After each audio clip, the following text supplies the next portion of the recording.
The president has spent the last 24 hours trying to project the image that he's all better. But science says it's way too soon to know if he'll stay that way. It takes an average of 5 to 8 days after symptoms first appear for patients to develop breathing problems. And if those problems get serious and land you in the ICU or on a ventilator, that can take an average of 8 to 12 days to show up.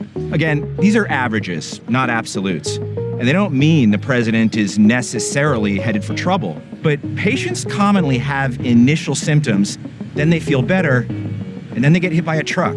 The truth is, we don't have any clear idea of what kind of patient Donald Trump is because he won't let his doctors talk about his chest scans. They can show whether the disease has spread to his lungs and damaged them. Pneumonia or any inflammation in his lungs at all? So we've done routine standard imaging. I'm just not at liberty to discuss. The bottom line is that Trump hasn't even really entered the danger zone yet, much less cleared it. If it's true that he first had symptoms last Thursday, that means the 5-day post-infection period starts today, and he's likely not out of danger until the middle of next week, when he's insisting he'll be debating Joe Biden. But again, we don't even know the timeline of Trump's infection because the White House and his doctors won't say when his last negative test was. Do you remember when he had his last negative test? I don't want to go backwards. That bit of obfuscation, that makes it impossible to know how many people Trump and his entourage might have infected. And there's something else to know. Trump's doctors have him on a steroid called dexamethasone. The studies show it can help patients with severe COVID-19 by tamping down on inflammation that can overwhelm them. But there's no proven benefit for patients who are less sick. Is Donald Trump sicker than we've been told? Or are his doctors giving him some kind of VIP treatment? Again, we don't know. But we do know that steroids like this have some potentially dangerous side effects. And experts caution that some of them are a real concern for a president.